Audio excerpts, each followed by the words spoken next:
Due to the graphic nature of this program, viewer discretion is advised. Their membership reaches into the tens of thousands and stretches from coast to coast. They're everywhere. So like roaches. So that's where their power comes from, numbers. You can't turn your back on them.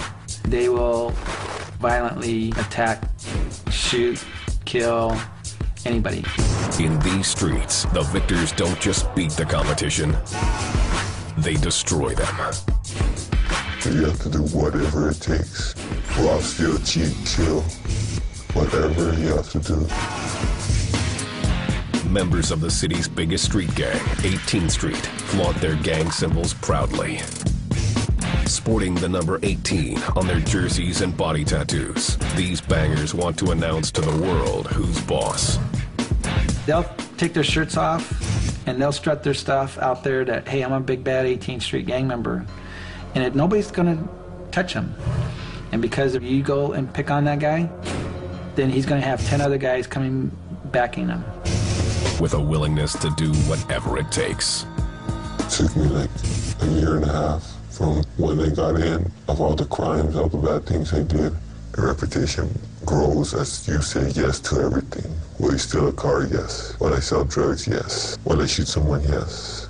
The more crimes I committed, the more I started to get the respect of my fellow gang members.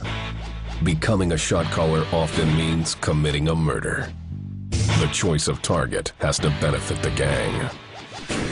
You have to more or less go out, look for somebody that is worthwhile killing. Like a rival gang, somebody that is a shot caller in their rival gang. If you take out a shot caller that is a drug dealer, then you have crippled them financially. And the method of killing is just as important. Everyone chooses their own weapons, their own way of taking somebody out. I chose stabbing people. Anybody can shoot a gun. It takes a real person to go up to somebody and stab them. But 18th Street did gain something out of the deal. More respect on the streets. I get it to punk whoever I want for whatever I want, because they know that I'm a phone call away from telling them, this guy, yeah, I don't like him. Let's do something to him. Boom. Next thing you know, something happens to the person. By the mid-1990s, 18th Street had become so massive that its members spread beyond the borders of Los Angeles County. It was more because family moved, they moved to a different location, and because they were gang members in LA, they're now gang members in the city that they've landed in. Oscar, also an alias, is a former high-ranking member of a rival gang. He spent 20 years of his life battling 18th Street. You gotta earn the stripes. You gotta knock people off. You can be a soldier, but you gotta earn it. You gotta move up the rank. And membership has its privileges. 18th Street ranks as one of the most feared criminal networks in the country. And with fear comes what every gangbanger wants: respect. If you're a member of 18th Street, you have an immediate street credibility. Everybody's scared of you. Why? Because if they do something to you, your whole gang gets involved. The promise of power and money motivates some to climb their way to the top at any cost. For money, I'll kick a grandma in the face, you know? I enjoyed the bad life. For 18th Street, your neighborhood is your turf, and you defend it to the death. For Jesse, his Southside set challenged other kids that wandered into their territory. We would approach somebody and ask them what neighborhood they belong to. You guys got any problems with our gang? And if they said whatever, we would take that as a disrespect and start beef at that moment. If we had a gun, we would use it. If we had a knife, we would use it. If we had bats, we would use it. It was just on and popping, cracking heads. It was the beginning of a gang revolution. The 18th Streeters were by default a diverse group, embracing anyone who wanted to be in a gang. That, some say, has been the reason for their success.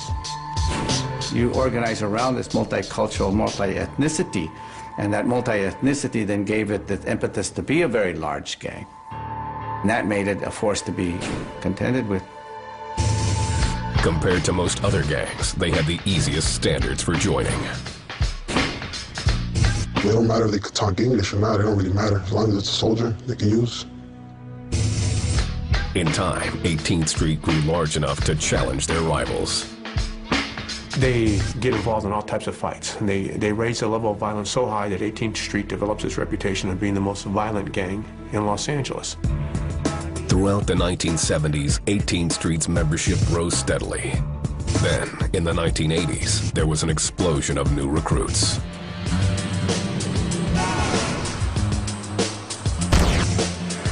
The Pico Union neighborhood experienced a flood of new immigrants.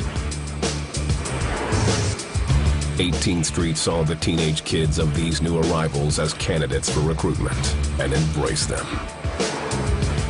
Their parents work several jobs, and they're left home alone.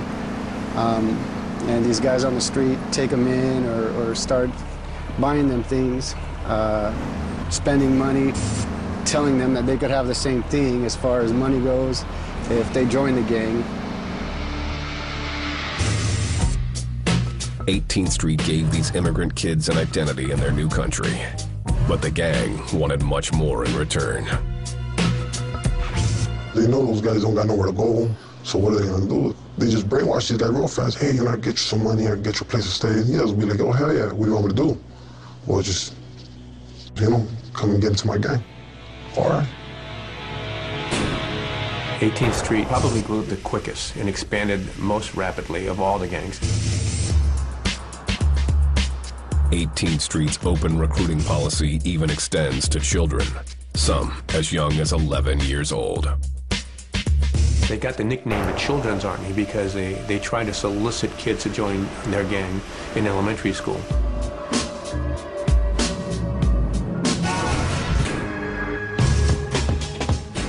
And wherever 18th Street has taken root, violence has often followed.